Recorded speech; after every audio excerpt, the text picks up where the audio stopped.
नमस्ते।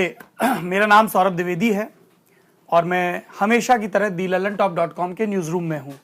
सोमवार का दिन है।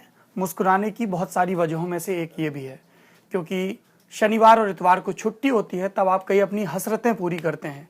मैंने भी अपनी ऐसी एक हसरत पूरी की। एक इंतज़ार था कई दिनों से इस किताब का नाम है सीता वॉरियर ऑफ मिथिला।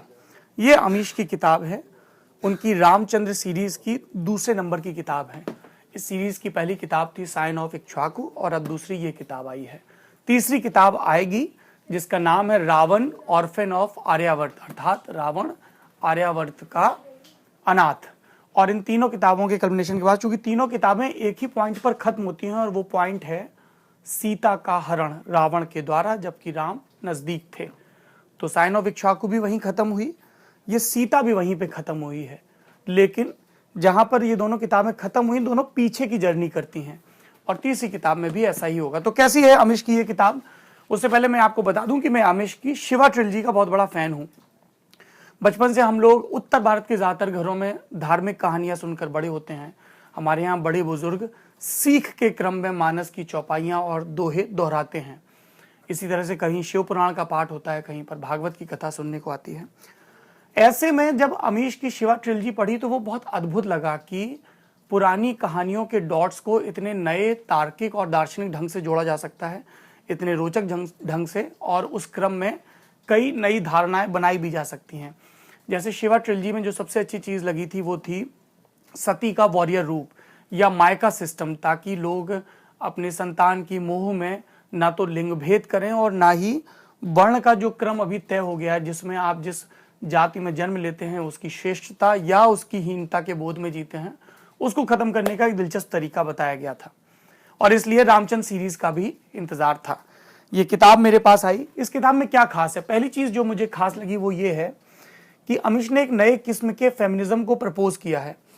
इस तरीके का फेमिनिज्म उनसे पहले पॉपुलर फिक्शन में चेतन भगत ने करने की कोशिश की थी जब उन्होंने पहली मर्तबा वन इंडियन गर्ल लिखी थी। लेकिन वो फेमिनिज्म मुझे कतई नहीं रुचा था क्योंकि वो बाहरी चीज़ों पर बहुत फोकस कर रहा था, जिसमें एक लेखक इस बात में बड़ी श्रेष्ठता महसूस करता है कि वो कैसे वैक्सिंग के अनुभवों से अपने पाठकों को दो चार करा रहा है। जबकि सीता जो है वो ना तो बहुत लाउड होता है अपने फेमिनिज्म में और ना ही रिवर्स सेक्सिज्म का सहारा लेता है। आजकल हम लोगों ने बहुत सारी फेमिनिस्ट साइट्स में भी देखा है और दूसरे संवादों में भी कि एक किस्म की मेल बैशिंग हो गई कि पुरुषों को नीचे दिखाइए और तभी आप सच्चे स्त्रीवादी होंगे। सीता एक वॉरियर हैं जो कि अपने साहस और संयम यानी कि बल और बुद्धि के दम पर मिथिला की प्रधानमंत्री बनती हैं। उनके पिता जो कि दार्शनिक राजा हैं जनक, उनका साम्राज्य सैन्य दृष्टि से और प्रशासन की दृष्टि से कमजोर है। उनकी जमीन पर मिली बेटी उनकी अपनी बेटी नहीं है। उस प्रबंधन को कैसे उच्चता के स्तर पर ले जाती है, कैसे संभालती है, इसका वर्णन है। इसके अलावा हमें लगा था कि राम और सीता का स्वयंवर विश्वामित्र के द्वारा रचा गया एक संयोग मात्र है, जबकि Sita the warrior of Mithila पढ़कर पता चलता है कि कैसे सीता की उसमें अहम सहभागिता थी, क्योंकि इसमें सीता को विष्णु का अवतार बताया गया है। हमने अब तक शास्त्रों में पढ़ा कि राम विष्णु के अवतार थे और सीता उनकी अर्धांगिनी थी, मगर अमीश कहते हैं कि विष्णु को निर्धारित करने का, विष्णु का पद किसे मिले, कब उसकी ज़रूरत है, उस समय की परिस्थितियां ऐसी हैं, ये तय करने का काम एक ट्राइब करती थी जिसका नाम था मलयपुत्र, जो राम से पहले के विष्णु यानी कि परशुराम के वंशज थे। और इस ट्राइब के मुखिया थे विश्वामित्र, जिन्होंने ये तय किया था कि अगली विष्णु सीता होंगी। उधर विश्वामित्र के बचपन के दोस्त और परवर्ती काल में उनके विरोधी बन गए वशिष्ठ चाहते थे कि राम विष्णु बने। दोनों की अपनी अपनी युक्तियां थीं। सीता और राम क्या चाहते थे? सीता और राम चाहते थे कि एक नए चलन की शुरुआत हो और दो विष्णु एक ही समय में एक साथ काम करें।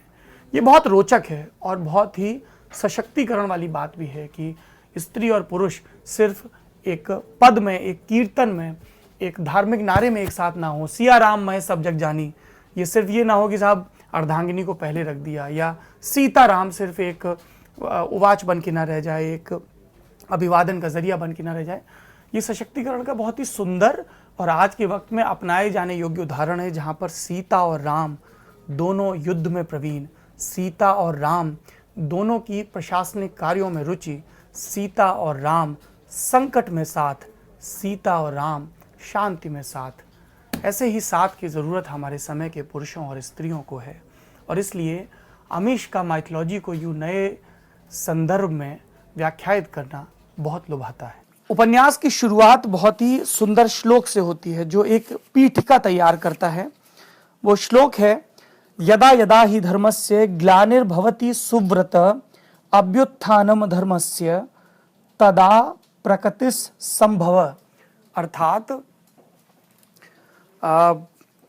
अपने वचनों और कर्तव्यों का पालन करने वाले, अर्थात सुव्रत, अपने व्रतों का पालन करने वाले, जब भी धर्म का इंडेक्स गिरता है और अधर्म का सूचकांक ऊपर चढ़ता है, तब तक एक स्त्री शक्ति आती है जो सब दुरुस्त कर देती है।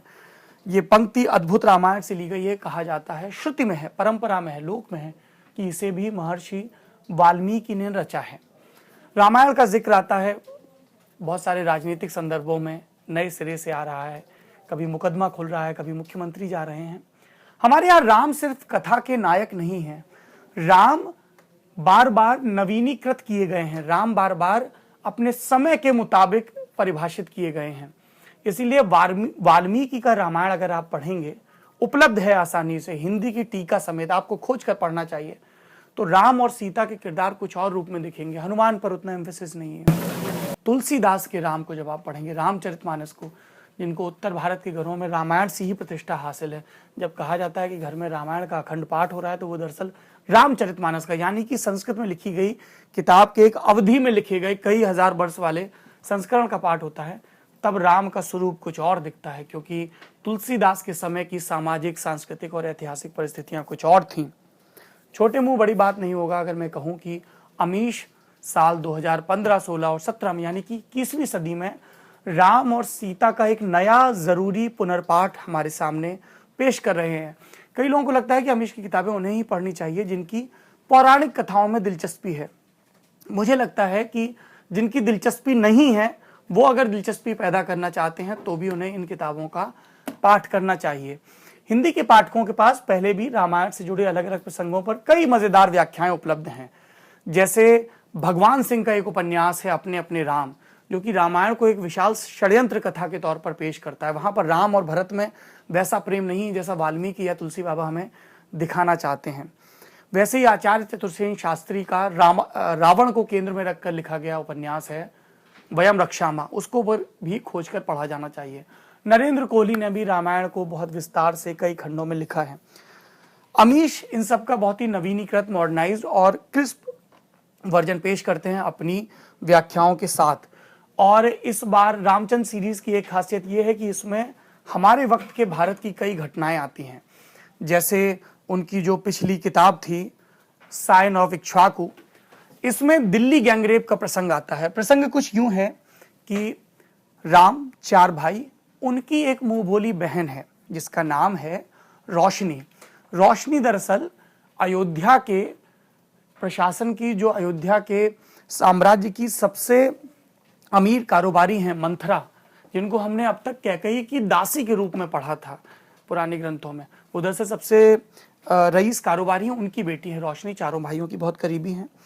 और गुंडों का एक दल रोशनी का पूरी बर्बरता के साथ, वैसी बर्बरता जैसी दिल्ली गैंगरेप के दौरान हुई थी, निर्भया कांड में हुई थी, उसका रेप कर देता है। पकड़े जाते हैं। राम के ऊपर ज्यादा जिम्मेदारी है क्योंकि वो अयोध्या के पुलिस विभाग के प्रमुख हैं, सुरक्षा के प्रमुख हैं। और राम की सबसे बड़ी खासियत यह है कि वो किसी भी स्थिति में कानून का राज नहीं टूटने देना चाहते। बलात्कारियों में एक नाबालिग होता है। अयोध्या का ये शासन है, विधान है कि जो नाबालिग है उसको उतनी कठोर सजा नहीं मिलेगी। मगर इस विधान से जनमत, भरत और मंथरा सहमत नहीं होते हैं, और तब भरत अपने ढंग से न्याय करते हैं, जनमत को रिझाने वाला या जनमत को पसंद आने वाला न्याय करते हैं। और इस दौरान बहुत ही सुंदर संवाद भी होता है दोनों भाइयों के बीच कि न्याय क्या है, वो जो विधि में लिखा है या वो जो जनता को प्रशस्त करे एक नए न्याय सम्मत समाज के लिए। दिल्ली गैंगरेप का जिक्र आया रामचंद्र सीरीज की पहली किताब में, और ये दूसरी किताब है सीता वॉरियर ऑफ मिथिला। इसमें जलीकट्टू का प्रसंग आता है। एक जगह जहां पर पहली बार राम और लक्ष्मण बाली से मिल रहे होते हैं, वहां पे जलीकट्टू का प्रसंग है। और वहां पर जलीकट्टू के प्रसंग के बहाने अमीश अपनी सोच भी जाहिर करते हैं, जिसमें वो डिफेंड करते हैं इस परंपरा को और बताते हैं कि कैसे यहाँ पर जानवरों को उत्पीड़ित नहीं किया जाता है, पश्चिमी देशों की तरह उनको कई दिनों तक भूखा नहीं रखा जाता है या उन्हें और किसी किस्म की शारीरिक यंत्रणा नहीं दी जाती है, और कैसे ये चपलता का उत्सव है। उसी तरह से एक जगह प्रसंग आता है जहां पर मिथिला पर हमला हुआ है और मिथिला के कुछ बुद्धिजीवी और कारोबारी खड़े हुए हैं और हमले के समय सेना का और प्रशासन का साथ देने के बजाय युद्ध की विभीषिका पर और युद्ध की सार्थकता पर बहस कर रहे हैं। यहां पर साफ तौर पे उनका तंज उन सारे बुद्धिजीवियों के लिए है जो पाकिस्तान के कश्मीर में लगातार आक्रामक कार्रवाइयों के बावजूद इस चीज पर सवाल उठाते हैं कि सेना को वहां क्या करना चाहिए, क्या नहीं करना चाहिए। इस तरीके के कई प्रसंग हैं जो इस किताब में आए हैं। अब हमें तीसरी किताब का बेसब्री से इंतजार है। खुद अमिश ने इस बात को स्वीकार किया कि साइन ऑफ इक्ष्वाकु और सीता के बीच काफी ज्यादा गैप हो गया, और उन्होंने समझाया भी कि गैप क्यों हुआ, क्योंकि किताब की जो स्ट्रक्चर है इन तीनों का, चारों का, जिसको उन्होंने एक मैप के जरिए समझाया है, उसमें काफी बदलाव करने पड़े हैं। और इस वजह से, और इसमें स्पष्ट किया गया है कि अब इस सीरीज की तीसरी किताब होगी रावण और फेन ऑफ आर्यावर्त, और फिर वो रामचंद्र सीरीज आगे चौथी किताब में कल्मिनेट होगी। अब आप सोच रहे होंगे कि आपने साहब बहुत बहुत तारीफ कर दी, क्या किताब में कोई कमी भी लगी आपको? मैंने कहा कि चूंकि मेरी पौराणिक कथाओं में दिलचस्पी है और ये पहली जो 3 किताबें हैं वो 3 किरदारों के जरिए कहानी को एक बिंदु तक ले जाती हैं, सीता हरण के, और फिर तीनों एक साथ प्रस्थान करती हैं अपने अंतिम सार्थक बिंदु तक। सीता जब वनवास में होती हैं राम के साथ, तो उनका कई ऋषियों के साथ और कई ऋषि पत्नियों के साथ, जो खुद भी बड़ी तपस्वी और ज्ञानी थी, बहुत सार्थक संवाद होता है। मसलन रामायण का एक बहुत ही सुंदर प्रसंग है सीता अनसुईया संवाद। अत्रि ऋषि के आश्रम में यह संवाद होता है। स्त्रीत्व पर बहुत ही मानीखेज बात होती है। इस तरह के संवाद नहीं दिखे सीता की इस किताब में। मुझे लग रहा था कि अमीश जिस मंशा के साथ इस किरदार को एक वॉरियर और एक दार्शनिक चिंतक प्रशासक के तौर पर पेश करना चाहते हैं, उसमें ये चीजें और लेयर ऐड करती। शायद किताब की अपनी संभावनाएं होती, कहीं ना कहीं आपको चौहद्दी तय करनी पड़ती है, जंगल को बांधना पड़ता है, अनंत तक का विस्तार नहीं किया सकता। इस वजह से ये चीजें नहीं आ पाई हों। और इसके अलावा जो एक चीज है जो इस किताब में खास है वो है कि पाठकों को, अमीश की पिछली कई किताबों में इस तरीके की कुछ आलोचकों ने ये बात कही कि शब्द चित्रात्मकता के फेर में वो माहौल बहुत बांधने लगते हैं। जैसे वो राजप्रसाद का अगर वर्णन कर रहे हैं तो कई पन्नों तक उसका वर्णन होता रहता है, या कई बार वो उस समय के विज्ञान को समझाने की बहुत कोशिश करते हैं, और जो अंग्रेजी साहित्य पढ़ने वालों को, लॉर्ड ऑफ द रिंग्स के फैंस को या इस तरह की और किताबों के फैंस को लगता है कि वहां से प्रेरित है। और ये एक तरीके का लोगों को लगता है कि जो गैलरी में बैठे लोग हैं तालियां बजा रहे हैं, मतलब playing according to the gallery वाला मामला भी हो जाता है, क्योंकि एक पक्ष है जो लगातार ये कहता है कि हमारे प्राचीन विज्ञान में बहुत ही अधुनातन वैज्ञानिक चीजें थी। पर अमीश उस कल्पना को थोड़ा सा वजन देने की कोशिश करते हैं। मुझे ध्यान है जब मैं नरेंद्र कोहली की लिखी हुई रामायण पढ़ रहा था, तो उसमें वो प्रसंग आता है जिसमें हनुमान को समुद्र पार करते वक्त बहुत ही मानवीय रूप में दिखाते हैं कि वो तैर रहे हैं, थक रहे हैं। वैसा नहीं कि उन्होंने छलांग लगाई और उड़ के चले गए। वैसे ही सीता वॉरियर ऑफ मिथिला में अमीश विस्तार से रोटर टेक्नोलॉजी समझाने की कोशिश करते हैं, पुष्पक विमान की, जो वैज्ञानिक दृष्टि से उस वक्त बहुत आगे माना जाता था, और जिस किंवदंती का, जिस मिथक का सहारा लेकर आज भी कई दक्षिणपंथी इस बात का दावा करते हैं कि हमारे पास तो विमान की तकनीक हजारों वर्ष पहले थी और गुलामी के चलते वो दूर हो गई। ये सारे विमर्श हैं जो लगातार चलते रहेंगे। अगर आपको किताबों का शौक है तो ये किताब पढ़नी चाहिए। मैं अमेजोन पे चेक कर रहा था, ये 240 रुपए में उपलब्ध है किताब। और मैं बार बार कहता हूँ, हम घर लेते हैं, घर में बेडरूम होता है, पूजा का कमरा होता है, मेहमानों का कमरा, बच्चों का कमरा। जो सबसे ज़रूरी कमरा हमारे घरों में होना चाहिए वो होना चाहिए किताबों का कमरा। और जो सबसे मजबूत अलमारी होनी चाहिए वो जेवरों की या आपके कपड़ों की नहीं, किताबों की अलमारी होनी चाहिए। किताबें खरीदिए, किताबें पढ़िए, किताबें पढ़ने के बाद उनके बारे में बात करिए। ये हमें और आपको बेहतर इंसान बनाती हैं। बहुत शुक्रिया आपका। और एक और किताब के साथ जो हमने पढ़ी हो और उसके बारे में जानकारी के साथ हम फिर आपके बीच लौटेंगे। मेरा नाम सौरभ द्विवेदी, ये है thelalantop.com का न्यूज़ रूम। अगर आपको ये वीडियो पसंद आया हो तो फेसबुक पर हमारे पेज को लाइक करिए और यूट्यूब पर हमारे चैनल को सब्सक्राइब करिए। कमेंट बॉक्स में लिखकर बताइए कि अमीश की किताबों के बारे में, माइथोलॉजी की उनकी व्याख्या के बारे में आपका क्या सोचना है। शुक्रिया।